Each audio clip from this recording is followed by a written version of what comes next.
Fantastic. So this is the last in a series of talks that I'm doing on the nature of community. And it's fantastic to be here. We come together, I think, at the Aspen Chapel because of our shared values. And I think we come together out of a desire to see this world be a better place. And for me, community is about participating in the evolution of consciousness. It may sound very grand, but that's what I feel it's about. It's about participating in the evolution of consciousness by us making our own individual and corporate loving response to the world. Here at the chapel, part of our core understandings is we believe in the unitive nature of all things. We believe in our interdependence as individuals, as corporations, and as items in the planet. We believe in the need for responsible global citizenship in a world that's fraught with divisions. And the way that we do that here is through our commitment to personal transformation. That's how we do it here. We feel we are called by the universe or the ground of being or whatever you like to call God into a more intimate relationship. Like a lover, we are invited to participate, and that invitation comes through a meeting of hearts. By our heart opening and the open heart of the universe, the two call each other. And we have to be open to really hearing the universe, what it's saying to us, and to hear that joy and to feel the joy of calling. I mentioned last week that lovely quote from Scott Peck, that community, which we're trying to talk about here, means a group of individuals who've learned to communicate honestly with each other, whose relationship goes deeper than their masks of composure, and have developed some significant commitment to rejoice together, to mourn together, to delight in each other, and to think of each other as we think of ourselves.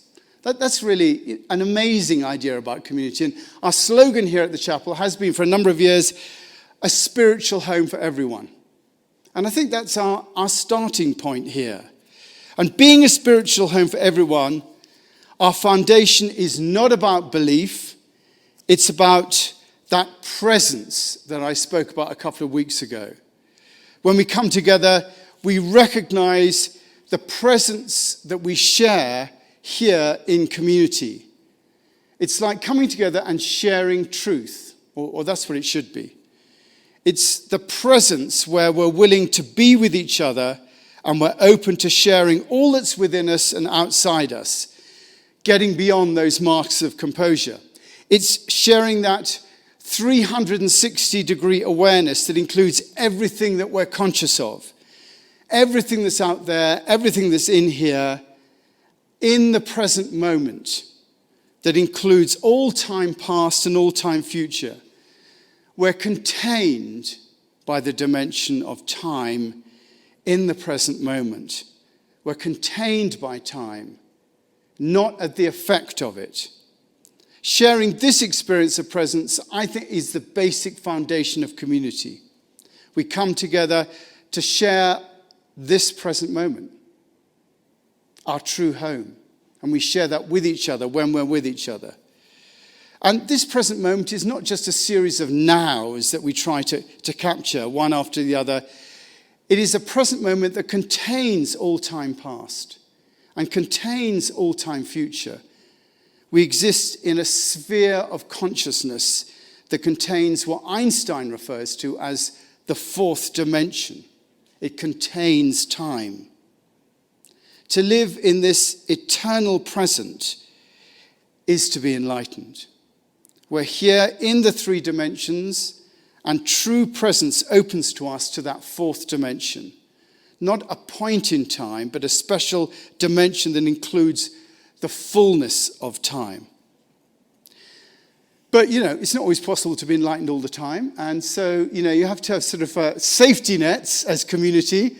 And our safety nets really, they include being respectful to each other. It includes being non-judgmental. It includes sharing what we have. And it includes being forgiving. And that's what we try and do. That's our basis. But I thought it'd be great just to think about, what the community of Aspen Chapel, what it might look like for us here if we really did include all those things. At the moment, what it looks like is we come together once a week, either in person or online. It means we come together for occasional courses. We turn up to musical events. We turn up to art shows. We turn up to meditation and all that sort of business. We might turn up to help in some way on a committee or doing the garden, which we did last week. And if you're interested in doing gardening, we're doing it this week after the service as well. And this is the way I think at the moment that we come together. We assent to the values that the chapel espouses. We come and say, yeah, it's a good thing. I totally agree with that. That's an okay thing. And we jog along together, I think being nice as possible to each other as our minds and our attitudes allow us to be. But, I think we could do a lot more than that. We have this beautiful building right at the entrance of Aspen. It'd be wonderful if we could welcome more people. Wouldn't it be great if there was a coffee house downstairs where people could come in and meet, a bit like the Spring Cafe with knobs on. We have a parking lot. You don't have to worry about parking. We can park 60, 80 cars out here. People can just come in. It's much easier than going into Aspen to come in and park out here. What could be nicer? And when people come in, they could be welcomed by cool, friendly staff who really might want to be here and be around it. There could be courses advertised and available throughout the week, a yoga and meditation studio, a bit like Aspen Shakti, again, but with knobs on. Do you have that expression, with knobs on, in America? I tell you what, I'll explain what with knobs on means. It means, if you get war's a car, man. If you get an E-Type Jaguar with knobs on, it means with all the extras, it has air conditioning, it has windows that go up and down. So, if you had a sanctuary with knobs on, you'd have all the actual bits, we'd have a movie, actually we've got a sanctuary with knobs on. We've got a broadcast network, we've got lights, we've got cameras, we've got action. So that's with knobs on. So, I have to sometimes wonder about, different, it is different, yeah. Bells and whistles, yeah, of course. In England, it's knobs on, The word for I have great difficulty, sometimes in my language. Trying to describe what the word. I was talking to someone. I just moved home about a lavatory the other day. He just didn't understand what I was talking about, and he thought I meant the basin. So he unplunged the basin, and he said, "Oh, you mean the toilet?" So anyway, never mind. Anyway, so I digress. So. I see, anyway, I'm giving you an idea of what the chapel could look like. A cafe downstairs, we've got, the car park full, courses going on. I see 2 or 3 weekly gatherings here in the sanctuary, each with its own different flavor. Maybe a satsang one day or a sangha the next, and small groups meeting in rooms throughout the day, book groups, discussion groups, practice groups. Again, like True Nature with knobs on, that sort of thing. I see offices that not only look towards what's happening in the building, but also reach out into the community to help those in need, signposting around issues around like homelessness or mental health or benefit applications. So important. Helping people with benefit applications these days or signposting them where to go. I'm not a lawyer, but I do know that, the Humanity Building up the road will help you. And we can signpost that, but we're not doing help with the judicial system. There's a great charity that we're thinking of getting involved with called where you go along with children who are going through the judicial system and you just are with them because they've got nowhere else to be with them except their lawyers. Things like that. Healthcare, helping with that. This should be a place that people come to when they need help, and we should be able to give that help. There should be counseling rooms, legal aid, or maybe just a hearing ear. I see this building staffed by a community of like-minded people who feel called to be part of a happening place. I see monthly community meetings, cookouts, campouts, music, dance, arts and theatre.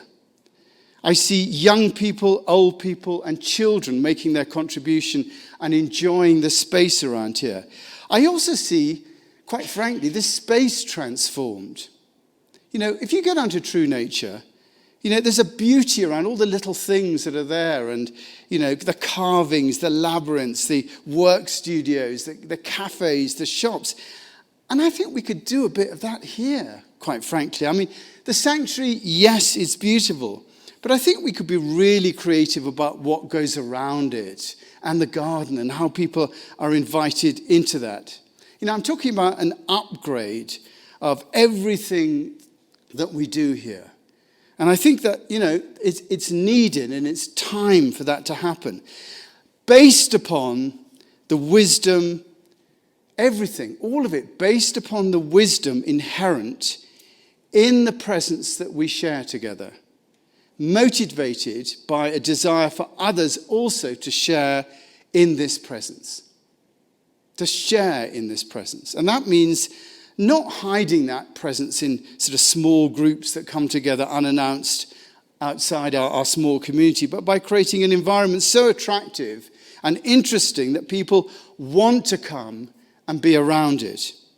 At the moment, who we are and what we are doesn't really represent the amazingness of the consciousness and presence that we share. And sometimes it's a bit of an example of that.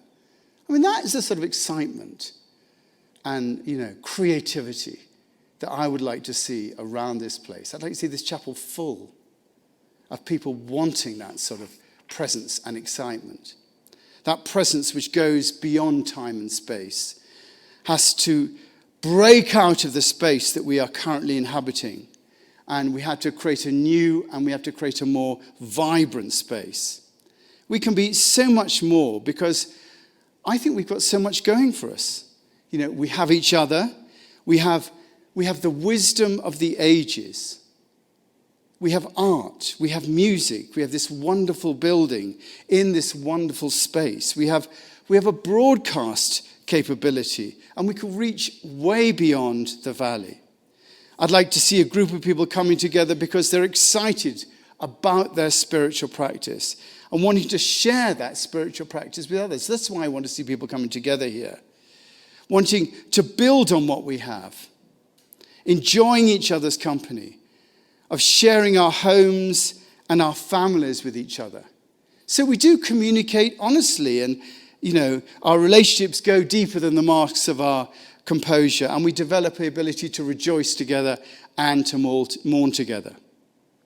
A true community of people who are proud to say that they are part of all of this and that they want to share a way of life with others.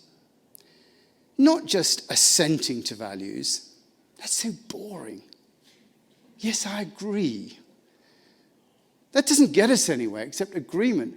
What gets us somewhere is embodying values, embodying them, being the change that we want to see, being open, kind, friendly, forgiving, welcoming, generous, conscious, caring, loving, ecologically aware, and determined to make this world better from us being here, individually and corporately.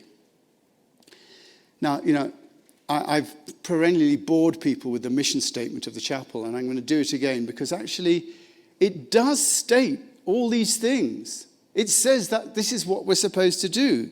It says, take a setting provided by nature, offering the essence of spirituality in environment. Erect here architecture to evoke the functioning of the concept of engaging religious faith in conversation with the world. To this place gather to lively encounter leaders of religious thought, to redefine spiritual values, to question, to seek relevant answers to a troubled world. To seek relevant answers to a troubled world. Here create a national, global, ecumenical centre for seminars and dialogues on theological concerns of contemporary society. It is a testament to remind people in Aspen and the Valley that there is foremost a spiritual dimension to our existence. That's what we're here for. To remind people that there is a spiritual dimension to our existence. It is a center, it says, for retreats, for meditation, for special worship services open to all, for musical presentations, for exhibits of art and literature, and any other efforts seeking paths leading to brotherhood and peace. This is the Aspen Chapel. That's the mission, and that is a pretty cool mission statement. And we are actually still in the breach of that mission statement. We're there with it. But we could be a lot more there with it than the 35 people sitting here at the moment and the 200 people watching online. I'm very grateful that they are watching online, but we could be so much more. This is what we should be aiming at. And it's around this mission that we should assemble a group of like-minded people who are determined to do their best they can to realize this vision for the 21st century. And we are beginning that. We're doing that. Every generation looks at that mission statement and does it in a different way. And we have an opportunity to do it in a different way. And we're starting. Just to say what's going on in the summer, next month in July, again, we've got the monks coming from Tibet. And how exciting. They're going to be building their mandala right in this building. They're going to do a service on July the 17th. I'm practicing. They're doing all that. And Geshe Lobsang Tenzing is going to come and do the talk on that day. And then right after that, we're going to have our reception and then go downstairs and then come up and then we're going to have the opening ceremony for the mandala. And we've decided that they're going to do the mandala this time on the issue of conflict resolution. Because that's what we need in our world, conflict. So the mandala is specifically going to be about conflict resolution. So they're going to be coming. They'll be here for a week. There'll be meditation every morning. And then there'll be a closing ceremony on the Thursday. How exciting is that? And then in the fall, sorry, I should get my language right here. In the fall, we are going to be joining up with Lead with Love. We're going to be forming together a community with Lead with Love. And we're going to be doing an event called Thursday Satsang. And every Thursday night, for 8 weeks from the 29th of September, we're going to be meeting here between 5 and 6:30. It's going to be a joint Lead with Love Aspen Chapel event. And it's going to be run by myself and Heather and Nicole Lindstrom, who's going to be representing Lead with Love, and Anne White. And we're going to talk about the nature of practice. It's going to be an intentional community going across the generations of Aspen, looking at how we develop our practice. And we're looking at developing a long-term relationship with Lead with Love. And I think that's perfect for us. Our values are very similar. Gina Murdoch is away at the moment, coming back in January. She's going to join in with that over that period of time. And then in September, myself and Heather are going to start leading services together again. Heather is going to be doing some contemplative work. We've got Bill Redfield coming to speak. And, I'm really hoping that we're going to really start to take off in these different areas by new people coming into the chapel and new people just sort of getting more involved. In 2019, we celebrated our 50th anniversary. And on that service there were 200 people in this room when we celebrated it. It was packed to the gunnels. And it was packed to the gunnels. Yeah, our average, coming in here on a Sunday was 100. And then COVID hit. And literally, we fell off a cliff. It went boom, down like that. We now have a chance to rebuild what we had better and more relevant to our community. And I hope you feel that you might want to belong to that. I said a few weeks ago that belonging, the etymology of the word belong, comes from the German word gehören. Gehören is the German word. And when you split gehören up, what you get is ge, which notes together, and horen, which means to hear. So to belong is to hear together. When you hear, when you resonate with something, you feel that you belong. And our community is one that hears together. And that denotes belonging. And I want to suggest that there is a belonging here at the chapel, whether that be around hearing the music, hearing the art, hearing, roots you. I've said this before, but, once I've been here 8 years, you're going to hear these stories again. But when I was being ordained, you have to go off and do a internship, really, in a church for 2 months. You have to go and learn what it's like to be in a church. You're a placement. Anyway, I decided I always use Japanese incense. And I decided I would do my placement in Kyoto in Japan. So I wrote to the Bishop of Kyoto and said, look, can I come and do a placement with you? And the theological said, you're not going to Kyoto. That's far too far away. It's much too expensive. And you can go to Surrey. Anyway, so I thought nothing of it. But then the Bishop of Japan wrote to my theological college and formally invited me to come and visit his diocese. So I went up to Kyoto. And I learned a lot about incense. And funnily enough, in Japan, you don't smell incense. The word that you use is you listen to it. You listen. That's the actual word the Japanese use. And again, listening, it's so important, that idea of belonging. If you think about listening, your ears, that's how you get your balance in life. You get your balance and you get your direction. Think of whales and things like that. You get your direction from listening, from hearing. And what we're saying here is that if you resonate to what we say at the chapel, that is the nature of belonging. There is wisdom and a beingness that we hear together that denotes our belonging. I want you to feel that you belong, that you are part of this community as much as I am, because you can hear and resonate what is being said around you. Not because you've signed up to some belief or other, or that you're on some roll of names, but because you hear what we're about and that you choose to share your presence with us. There is no greater gift that you can give than your presence. That's why, I don't know if you, the Platinum Jubilee has been on my mind a little bit recently. And when you're told, and not that I've done this, when you're invited to go and meet the Queen, there's a whole rigmarole of protocol that you have to do, because you're what's called, you come into the presence. That's how they refer it. When you come into Her Majesty's presence, and you get a sense of it, you're not allowed to turn your back on her. You have to sort of do all this sort of business. But you come into the presence, and that sort of gives the idea of what presence means and how presence comes about. And I think, that's an amazing thing. Your presence is all that qualifies you to belong here. Your sharing of your presence is what qualifies. And I want people to feel that they belong to this community, that they're proud of it, and they want to share that presence that's created here with others. This should be fun. This should be creative. This should be instructive. It should be infectious. It should be joyful. It should be loving.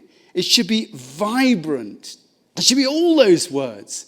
And really, that's what we're about this year, creating this in this building. If you've got any ideas, we have a bit of a conversation afterwards, but if you've got any ideas, I'd be very interested in hearing what they do. And we have